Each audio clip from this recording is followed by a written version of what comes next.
Bu Salimata Heru di studio Radio Lowak Jogja FM. Dan masih juga saya buka di line interaktifnya sampai nanti pukul 6 sore di 085311665300 di 085311665300.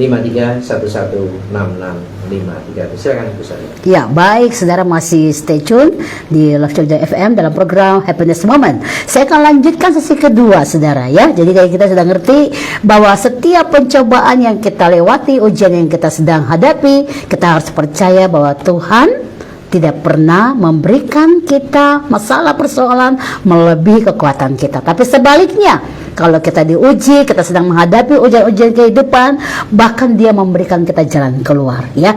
Nah, sekarang saya akan membahas bagaimana kalau kita ngerti ada masalah selalu, kayaknya baru selesai kemarin, datang lagi masalah, ya.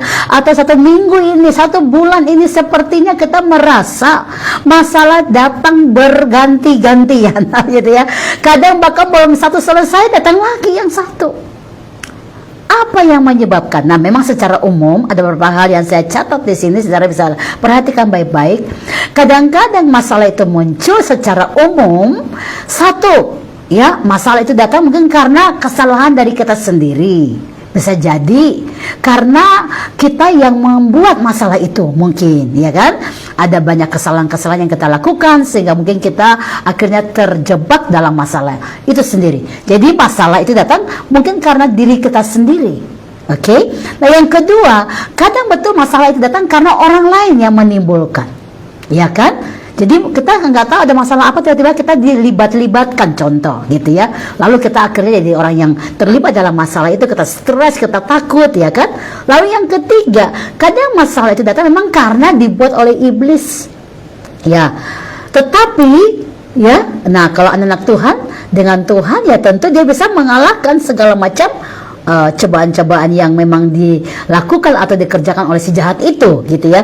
Nah, yang keempat ini kadang diizinkan oleh Tuhan. Sama seperti yang tadi kita sudah sempat bahas di sesi pertama tadi, waktu Rasul Paulus, ya, dia menghadapi ujian-ujian dan diizinkan iblis datang menggoda dia, dan dia berdoa supaya apa yang dia dapati, dia lewati itu cepat selesai, tapi malah nggak selesai. Artinya iblis nggak pergi. Bahkan juga sama dengan Ayub, ya kan, waktu iblis ingin merusakkan kehidupannya dia, ya, malah iblis minta izin sama Tuhan dulu. Nah, Tuhan bilang boleh apapun dalam secara daging, silakan kamu mau apakan dia boleh, tapi nyawanya adalah milikku. Nah, jadi kadang-kadang memang Tuhan bukan kadang-kadang, tapi Tuhan tahu siapa kita di mata Tuhan, siapa kita, sehingga iblis pun nggak bisa korek kita begitu aja.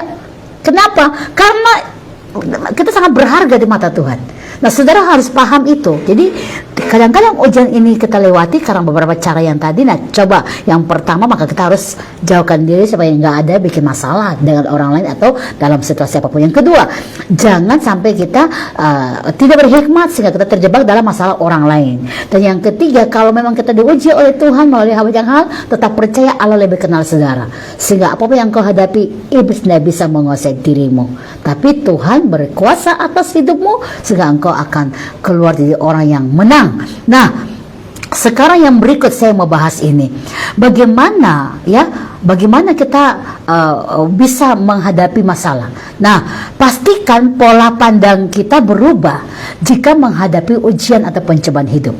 Yang pertama, tolong dicatat ini. Jadi pastikan kalau kita hadapi masalah, ya, maka pola pandang kita harus berubah. Apa yang pertama? Saudara jangan salah respon dalam menghadapi masalah, ya. Jangan salahkan Tuhan, mengapa engkau tinggalkan saya, contoh, atau kenapa Tuhan orang ini ada sampai seperti ini saya, contoh, atau kita bahkan menyalahkan masalah-masalah atau situasi yang terjadi. Jangan salah respon. Yang pertama, kalau engkau menghadapi masalah atau ujian, yang pertama jangan salah respon. Yang kedua, jangan berbuat dosa jika ada masalah yang datang. Artinya Anda malah tambah bikin dosa lagi, ya. Mungkin lagi berbohong lagi di sana, atau mungkin saudara bahkan menyalahkan orang lain lagi. Nah, jangan berbuat dosa lagi kalau engkau sedang hadapi masalah. Tapi ambil saat teduh, cari Tuhan, berdoa sama Tuhan. Kadang-kadang kalau kita punya masalah, kita malah bikin masalah baru. Artinya ada dosa lagi yang lain yang kita buat. Nah, jangan sampai terjadi. Ya, ini hal kecil tapi itu yang justru sering terjadi. Kalau saudara punya masalah, maka tanpa sadar saudara bikin dosa yang baru lagi. Nah, ini jangan sampai terjadi. Ya. Jadi pola pikir harus berubah. Yang ketiga, kalau engkau menghadapi masalah, engkau jangan menggunakan kekuatan sendiri, mau instan, jangan, ya. Jadi ini pola penting. Nanti saya akan kasih contoh bagaimana seorang hamba Tuhan yang saat menghadapi masalah tapi dia tidak salah respon. Yang pertama, yang kedua tadi dia tidak berbuat dosa, dan yang ketiga dia tidak menggunakan kekuatannya sendiri. Kita baca ya dalam 2 Tawarik pasal yang ke-20. Silakan dibuka saudara, Bapak Ibu saudara semua yang di rumah, kita akan belajar firman Tuhan ini. 2 Tawarik pasal yang ke-20, kita akan baca beberapa ayat penting ya. Oke, ya silakan ayat yang pertama. 2 Tawarik 20 ayat yang pertama, demikianlah firman Tuhan. Setelah itu Bani Moab dan Bani Amon datang berperang melawan Yosafat bersama-sama sepasukan orang Meunim. Datanglah orang memberitahukan Yosafat, suatu laskar yang besar datang dari seberang laut Asin dari Edom menyerang tuanku.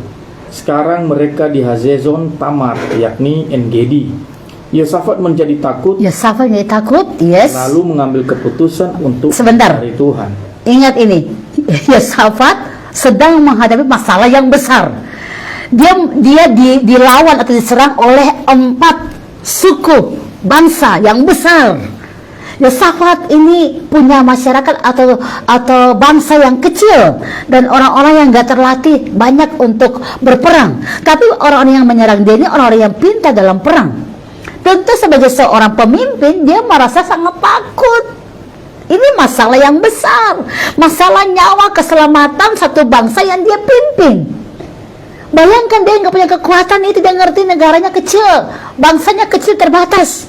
Yang menyerang dia 4 bangsa yang besar-besar dengan kekuatan perang yang luar biasa. Bagaimana seorang pemimpin tidak takut? Tentu Yosafat menjadi takut di ayat 2 dari 2 Tawarik pasal 20. Lalu apa yang dia lakukan? Coba perhatikan baik. Kadang-kadang waktu kita hadapi masalah, kita takut, kita salah respon. Nah, itu. Yang kedua tadi apa? Kadang kita malah bikin dosa lagi. Kita ingin apa? Balas jahat dengan jahat, gitu ya. Nah, yang ketiga, kita kadang-kadang menggunakan kekuatan kita sendiri. Nah, apa yang Yosafat lakukan? Kita belajar dari Yosafat. Ya, silakan dilanjut. Ayat yang ketiga, Yosafat menjadi takut lalu mengambil keputusan. Untuk mencari Tuhan. Saat saudara dan saya sedang menghadapi masalah yang dibilang akut, masalah besar mungkin, saya mau bilang satu hal, jangan kecilkan Tuhanmu yang besar dalam pikiranmu yang kecil. Kalau ada ketakutan yang menimpa dalam jiwamu, maka ambillah keputusan yang tepat, yaitu apa? Mencari Tuhan. Lalu ia menyerukan kepada seluruh Yehuda supaya berpuasa. Nah, perhatikan baik-baik. Dia mencari Tuhan dan dia menyuruh semua orang supaya jangan berbuat dosa, karena tentu mereka pasti akan mau siap-siap untuk membalas, gitu ya kan. Tapi si Yosafat ngerti kalau mereka balas pasti mereka akan kalah. Secara mata kasat dilihat bahwa kekuatan dari kelompok Yosafat ini sangat kecil sekali. Nah, oleh karena itu setelah Yosafat ambil keputusan mencari Tuhan, dia menyuruh semua orang untuk tunduk. Nah, ini tunduk pada otoritas Tuhan, untuk berdoa bersama-sama, berpuasa, merendahkan diri, mencari Tuhan. Bapak Ibu saudara-saudara yang saya kasihi, jika engkau punya masalah, jangan libatkan keluargamu, istrimu, suamimu untuk ikut bermasalah di sana, untuk balas jahat dengan jahat mungkin. Tapi serukanlah semua, ambil keputusan untuk mencari Tuhan sungguh-sungguh, dan berdoa sungguh-sungguh, dan berpuasa sungguh-sungguh. Karena kadang-kadang kalau kita punya masalah, kita libatkan keluarga kita, libatkan suami kita, libatkan anak-anak kita, libatkan istri kita.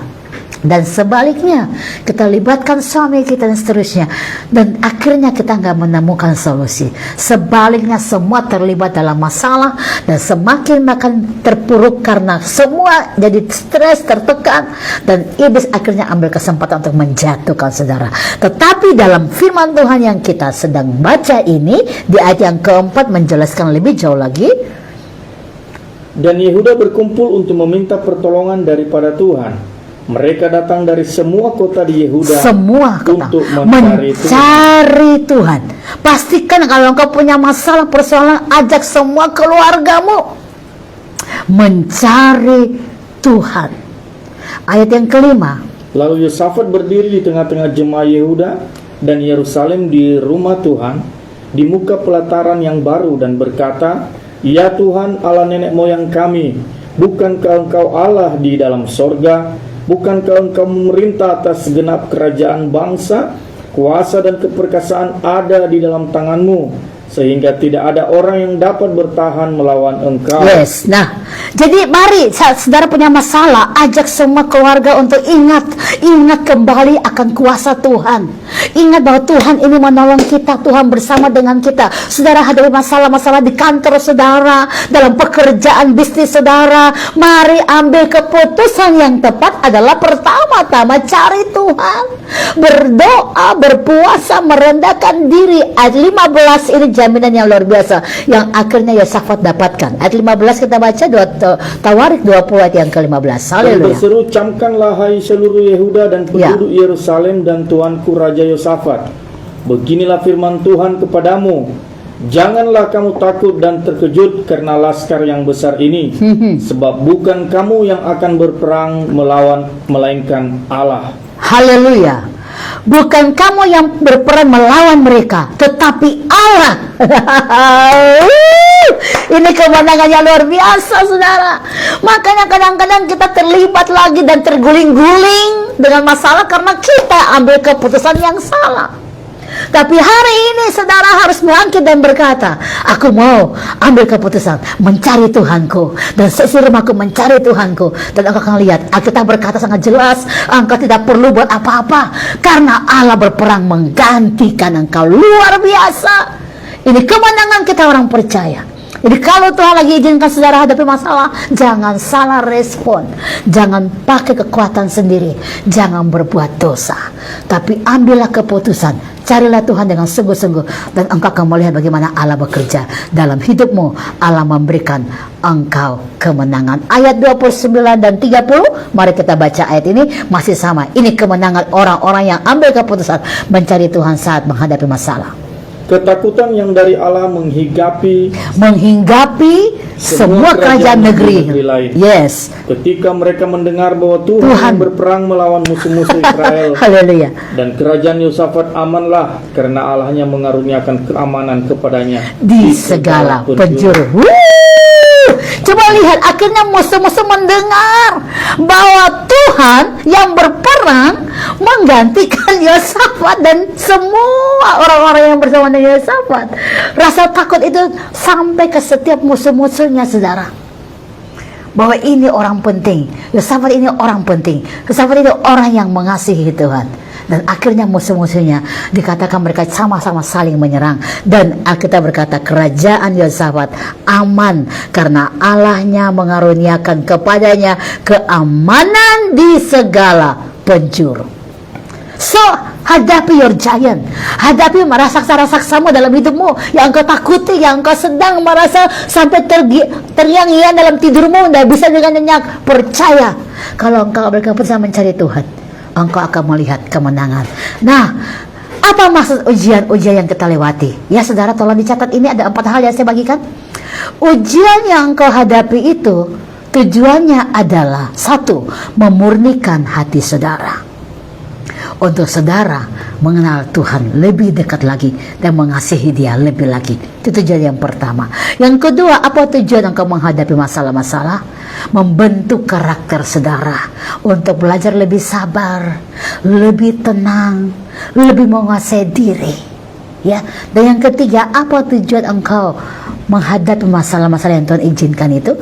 Supaya menyatakan kuasa Tuhan Tuhan izinkan supaya kuasanya dinyatakan. Dan ini yang keempat, tujuan dari ujian itu adalah supaya engkau diangkat oleh Tuhan atau dipromosikan oleh Tuhan. Waktu Yosafat mengambil keputusan mencari Tuhan, Tuhan sedang memurnikan hatinya untuk percaya bahwa kalau engkau mencari aku akan berperang menggantikan engkau. Yang kedua, Tuhan membentuk hati Yosafat untuk tetap sabar dan jangan buru-buru ambil keputusan. Tetap sabar mencari kehendak Tuhan. Dan yang ketiga, Tuhan membentuk Yosafat dengan maksud untuk menyatakan bahwa ini aku yang berperang menggantikan engkau. Dan yang keempat, akhirnya Tuhan mempromosikan Yosafat dan kerajaannya bagi bangsa-bangsa yang lain. Dan di ayat-ayat yang kita akan baca dalam 2 Tawarik 20, bahkan musuh-musuh itu saling berperang-perang sendiri, saudara. Luar biasa. Mereka saling berperang. Kenapa? Karena Tuhan membuat mereka ditutup matanya untuk menyerang Yosafat dan kerajaannya. Tapi mereka sama-sama saling perang karena memang Tuhan membela dengan cara yang luar biasa. Hari ini biarlah engkau melihat kemenangan yang Tuhan nyatakan buat engkau dan engkau percaya kuasa Allah nyata. Ayat 23, ayat yang terakhir, coba lihat, kalau engkau ambil keputusan mencari Tuhan, apa yang engkau dapatkan dalam Tawarik 20 ayat 23, silakan. Lalu Bani Amon dan Moab berdiri menentang penduduk pegunungan Seir, hendak menumpas dan memunahkan mereka. Segera sesudah mereka meminang penduduk Seir, mereka saling bunuh-membunuh. Nah, mereka saling membunuh. Jadi mari tetap percaya. Jika engkau diuji, ingat pencobaan yang kau lewati tidak akan melebihi kekuatanmu. Dan ingat Allah adil setia. Saat engkau diuji, Dia akan berikan jalan keluar. Amin. Baik, di program Happiness Moment semuanya sampai nanti pukul 6 sore dan kita kembali ke sini di program sore hari ini dan tetap stay tune di Radio Love to Share. God bless you.